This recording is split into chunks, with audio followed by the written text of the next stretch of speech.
Hello friends, thanks for tuning into this week's marketing video. I'm going to share something I learned at a recent Entrepreneurs Alliance event because Tony Sheets from Umzuzu was there and he shared this awesome tool. I had heard about it before but had made some faulty assumptions about how it worked, and he showed me the real power of it.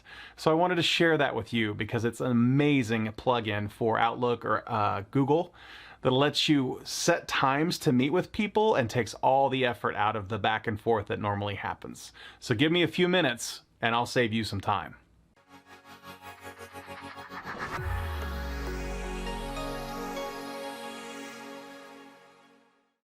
The situation is where you're trying to set a meeting with somebody, right? And you send them an email. First of all, you have to pull up your calendar and you have to see, oh, okay, I could put them in an hour here or 30 minutes there. And you send them an email with dates and times. So you're typing all of that stuff up. And then you hear back from them and they say, no, they've got a conflict. So then you have to look at different dates and times. And a back and forth happens and it's just very inefficient. And I've been doing that until recently. For years and years and years, I've been doing that. So this is a huge time saver that I've implemented into my workflow. And what it is, it's called Calendly. I'll put a link in the description below to go get a free account over there at Calendly. I'm using the free account.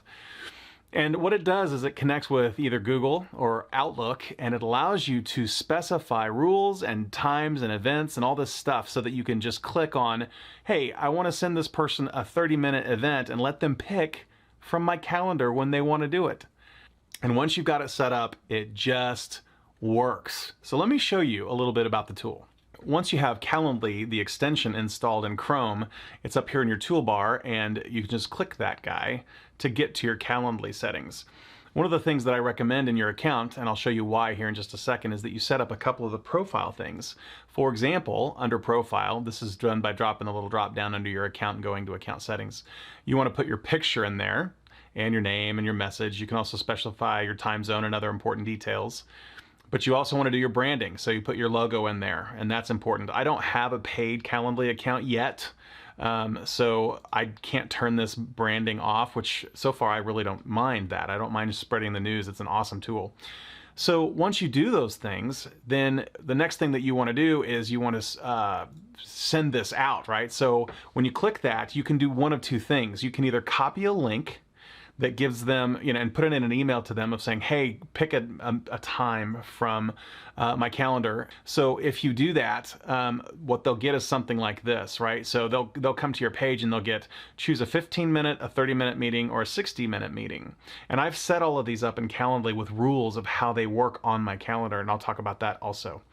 Anyway, if they choose a 30-minute meeting, they get all of this nice branding. So there's my profile photo, my logo, and all of these things. It just looks really nice. They can come into a specific day and then pick a specific time. And notice this isn't every single slot on that day that I have available. Why is this? Because it's looking at my calendar to see what I already have blocked on my calendar. And it's only putting in times for someone to pick that already work and fit with the rules I've set. So the rules I'm using is there has to be 30 minutes before an event, because that's if I'm at a client and I need to drive home or get somewhere where I can do a Zoom event. And there needs to be 15 minutes after the event. So that's why on the 15th, this Wednesday, they only get the options of choosing 9:30, 10, 3:30, and 4 for a 30-minute meeting, because that's the rules that I've set up.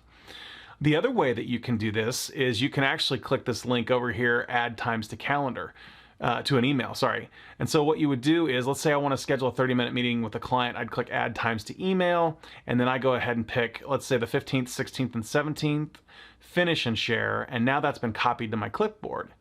So then what I do is I come over to my email and I address it to whoever it's going to, someone@someone.com, put a little title in there, let's get something on the calendar, and then I can paste those event times in, and it's using that same logic with events that have to fit in certain slots on my calendar.